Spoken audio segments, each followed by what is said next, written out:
Chega mais, torcida gloriosa, torcida do Botafogo ligada aqui na nossa segunda edição do Plantão Glorioso, agora com a cabeça mais fria. A gente vai fazer uma análise. Nesse primeiro round aí entre Botafogo e Atlético Mineiro e Botafogo, teve algum vencedor pensando numa decisão de Libertadores da América, nessa prévia que foi esse jogo de ontem, as equipes, de certa forma, desfiguradas, né, prejudicadas pela data FIFA. O que dá para tirar? Teve um vencedor nesse confronto? Tem uma equipe que ficou mais exposta psicologicamente, emocionalmente falando? Como é que estão as duas equipes? A gente vai falar sobre isso agora com a cabeça mais fria e vamos falar também da escalação de um árbitro que tinha sido afastado por erros inaceitáveis e inacreditáveis a favor do Palmeiras. E ele vai ser escalado para apitar Botafogo e Vitória. É a famosa mala verde na CBF. Vamos falar sobre isso e muito mais depois da vinheta.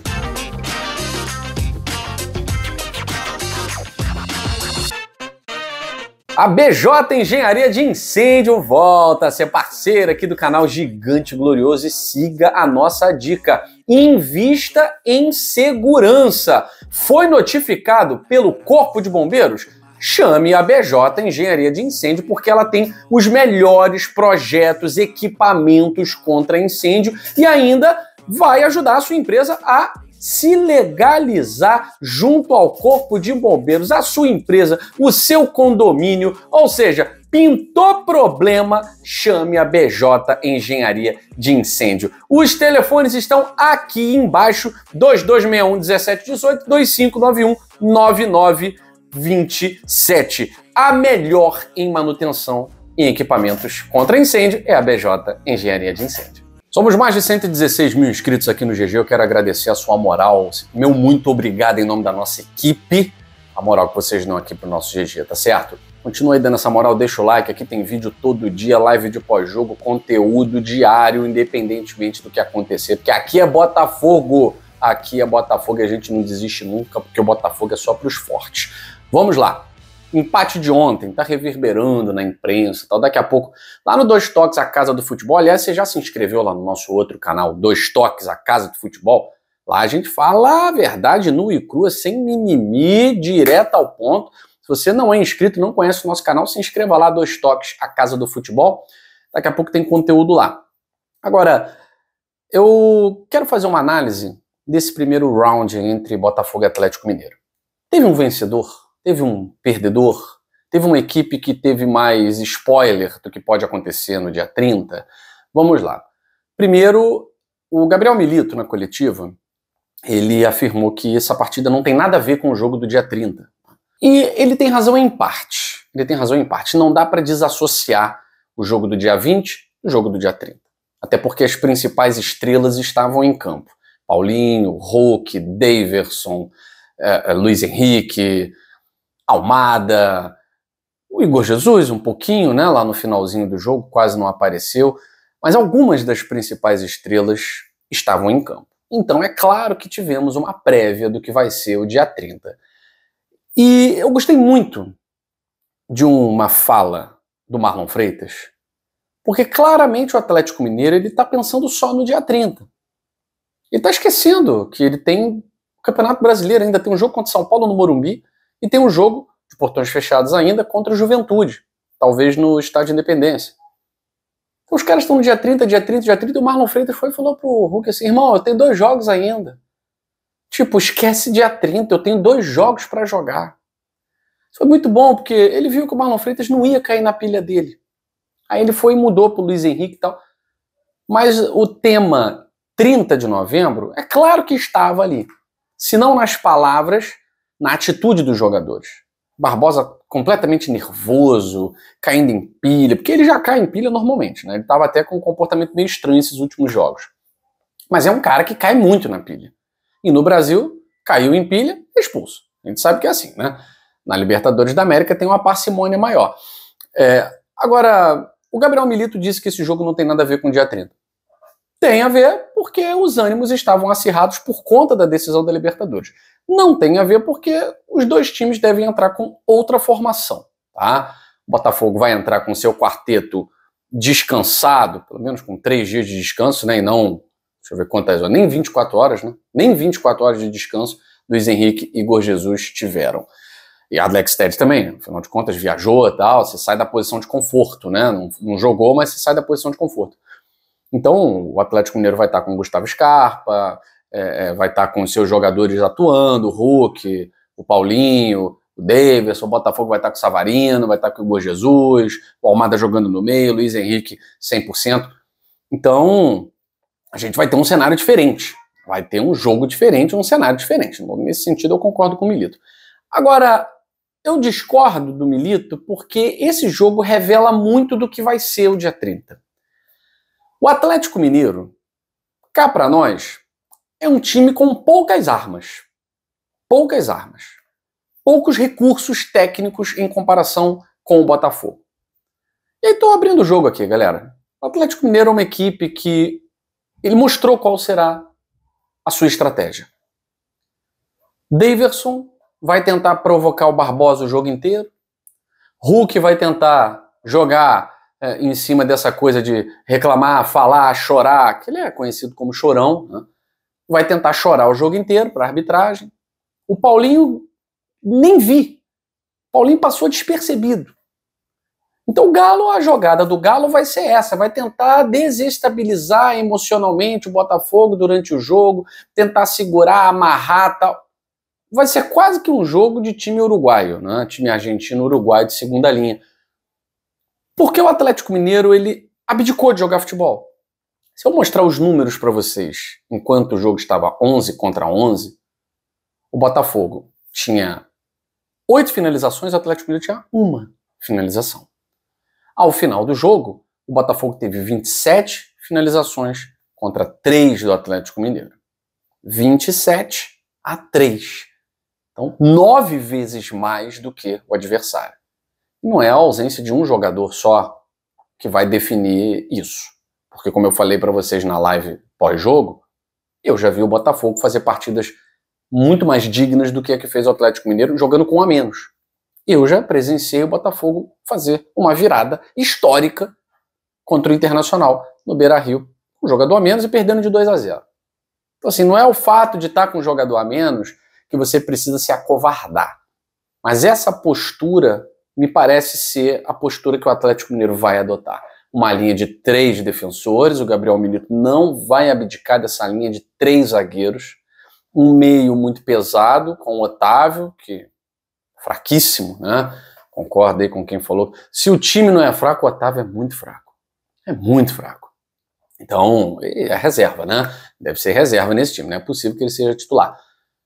Então essa linha de 3 com meias bem pesados, tanto ele quanto o cara que ele substitui, e vai contar com o quarteto ali, Gustavo Scarpa, Davidson, Hulk e Paulinho. É um quarteto que tem estrela, é um quarteto que tem capacidade técnica, com toda certeza. Gustavo Scarpa, há pouco tempo aí, foi eleito o melhor jogador do Campeonato Brasileiro, há 2, 3 anos. O Daverson é o cara que não sabe jogar futebol, mas às vezes está bem posicionado para fazer gols. O Hulk é um cara que não está num grande momento na carreira, mas é sempre um jogador decisivo. E o Paulinho é o grande craque desse quarteto. É o que joga a bola. E ontem não tocou na bola. Agora, o Botafogo, eu acho que ele tira as melhores lições. Porque o Atlético Mineiro, ele não foi vazado pela incompetência do Botafogo. Agora, o Botafogo, ele não pode nem fazer uma análise de como o rival fez sofrer. Porque no jogo de ida foi 3-0. No jogo de volta, um 0-0, em que o rival, de 3 chutes, um foi lá no meio campo. Ah, poderia ter entrado, mas foi lá no meio campo. Ou seja, o Atlético Mineiro não teve jogada. O Atlético Mineiro não teve nenhum momento em que pudesse dizer assim, pô, tá pressionando o Botafogo, tá tentando igualar o jogo. Então, se for para dizer assim, quem sai vencedor desse primeiro round, eu acho que ninguém. Mas eu acho que o Botafogo tira mais lições importantes do que o Atlético Mineiro. O Atlético Mineiro, o que ele pôde perceber? Que o Barbosa é nervoso? Eu acho que qualquer um sabe disso, né? Não precisava desse jogo para saber que o Barbosa é nervoso. E no mais, que o Botafogo vai atacar o tempo inteiro, que o Botafogo vai pressionar o tempo inteiro, que o Botafogo vai tentar acuar o Atlético Mineiro o tempo inteiro no seu campo de defesa. Isso também não precisa ser um gênio para saber. Agora, o Botafogo tira lições importantes. Independentemente da entrada de A, B ou C, não muda muito pelo que a gente tem visto do Atlético Mineiro nos últimos 8 jogos. Nos últimos 8 jogos, com o time titular, muda 1, muda 2, muda 3, muda 4, o time tem esse jeito de jogar. Com essa linha de 3, que muitas vezes não é uma linha confiável, principalmente quando o Atlético sai mais para o jogo. Se o Atlético sair mais para o jogo, ele faz o que o Botafogo quer.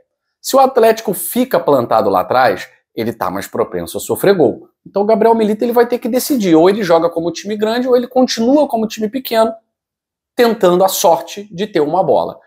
Então, na verdade, eu acho que o Botafogo ele sai desse jogo muito maior do que o Atlético Mineiro. Se o Atlético Mineiro acha que, porque o Daverson falou que não conhece o Barbosa e porque o Hulk disse que o Luiz Henrique deu 5 chutes a gol, o Atlético sai maior que o Botafogo, ou eles nunca jogaram, ou não entendem absolutamente nada de futebol, ou nunca jogaram futebol, ou estão no mesmo planeta em que habita o Daverson. Porque, que vantagem é essa que você tem? Se o jogo fosse no domingo ou no próximo sábado, de repente você poderia dizer assim, tem uma vantagem psicológica aí, né? Os caras entraram na cabeça do Botafogo, tem Vitória para enfrentar e tem o Palmeiras. O Botafogo já esqueceu esse jogo contra o Atlético Mineiro. O Botafogo agora está pensando no time do Carpini, no time do Vitória, no time do Edinaldo Rodrigues. E com a arbitragem de Ramon Abate Abel, o melhor amigo do Palmeiras. Como é que um árbitro que tinha acabado de ser punido 3 rodadas atrás, porque deu 2 pênaltis inexistentes para o Palmeiras no jogo contra o Fortaleza, como é que esse árbitro é premiado para apitar o jogo do líder do campeonato? Isso não dá para explicar para alguém que não saiba o que é a CBF. Não tem como explicar, porque é de uma irracionalidade. Isso não dá para você colocar em fatores lógicos. O cara de afastado, ele simplesmente é promovido a apitar o jogo do time que é líder do campeonato. E um jogo que pode, inclusive, mudar as posições do campeonato. Wilton Sampaio vai apitar o jogo do Palmeiras e Ramon Abate Abel. Isso é mais do que mala verde, amigo. Isso é muito mais do que mala verde na CBF. Não dá para entender. Mas o Botafogo não vai reclamar, o Botafogo não vai mudar nada, o Botafogo não vai exigir porque ele está adotando a diplomacia. Tá bom, tudo bem. Cada um tem que arcar com as posições que toma. Cada um arca com as consequências das posições que assume. Não vai ser, como não foi o Luiz Flávio de Oliveira, que deixou de expulsar o Daverson. Dá uma olhada nessa cotovelada aí, galera. Isso aí não pode ser lance normal de jogo. Isso aí não pode ser lance normal de jogo. Eu vi uma mesa de debate, acho que foi na Sport TV, dizendo que isso aí é lance para expulsão. Mas não há dúvida. Não há dúvida. Eu sempre lembro do lance do Gregory contra o lateral lá do Bahia. Isso aí é muito pior. Primeiro porque tem intenção, segundo porque é uma cotovelada no rosto do Barbosa. Depois não sabe porque que o Barbosa saiu pé da vida. Não tem como. É imperdoável isso. Agora, vai lá, vai escalar Ramon Abate Abel, um árbitro pró-Palmeiras, um árbitro que deu 2 pênaltis pro Palmeiras inexistentes para apitar o jogo do Botafogo. Pois é. E ninguém vai fazer nada, ninguém vai reclamar. E como eu disse, apesar do Luiz Flávio, não foi por isso que o Botafogo deixou de vencer o Atlético Mineiro. O Botafogo deixou de vencer o Atlético Mineiro por ser incompetente. Incompetente, tá certo? Agora, vamos ver. Jogo contra o Vitória, Ramon Abate Abel no apito, sem Luiz Henrique, sem Barbosa. Vamos ver como é que o Botafogo vem, tanto no fator anímico, quanto no fator técnico. Fator anímico, mental, isso não me preocupa. Não me preocupa mesmo, porque não vi nenhuma mudança de postura no Arthur Jorge. Eu acho que ele passa essa postura de confiança para os jogadores. Não vi também em nenhum momento os jogadores do Botafogo cedendo a pressão e tal, a não ser o Barbosa e o Luiz Henrique, né, que mandaram muito mal. E o Botafogo tem que continuar fazendo o que está fazendo, atacando. Só precisa melhorar nas finalizações. O Arthur Jorge precisa urgentemente treinar chute de fora da área. Os caras precisam chutar de fora da área, não é só o Almada. Porque o Almada ele vai tentar, corta para lá, corta para cá. Tá, mas e os outros jogadores? Rola pro Marlon Freitas, ele chuta na cara do Luiz Henrique. Cadê os jogadores que chutam de fora da área? Savarino volta, graças a Deus, porque é mais um jogador que sabe chutar de fora da área. Então a gente precisa desse artifício. E as jogadas ensaiadas, né? Se for para ter que apelar para a bola parada, tem que ver aí como é que tá o Oscar Romero. Será que no jogo de ontem não dava para o Oscar Romero entrar no lugar de Jefinho, por exemplo? No lugar do Eduardo, por exemplo? Que isso? Um cara que sabe bater na bola. Pelo menos ele nos dá a possibilidade da bola parada, que ontem a gente não teve, porque ninguém sabia bater na bola. Ninguém sabia bater na bola. Então, pro jogo contra o Vitória, essa arbitragem me preocupa, mas o Botafogo ele pode facilitar. O Botafogo ele pode fazer com que a gente sequer preste atenção em quem é o árbitro do jogo. Vai enfrentar um time que é o time do Edinaldo Rodrigues? Sim, mas é o Vitória, que também não é uma equipe extraordinária, tem conseguido bons resultados fora de casa. Mas não é uma equipe extraordinária, repito o que falei no plantão anterior. Foram 3 jogos essa temporada, vencemos os 3 jogos. Então é para vencer o 4º, pronto e acabou. E chegar nesse jogo contra o Palmeiras, pelo menos com a vantagem de 2 pontos, para a gente chegar na liderança, tá certo? Eu fico por aqui. Um abraço grande para você, para sua família, para todos os botafoguenses do Brasil e do mundo. Saudações alvinegras. Fui!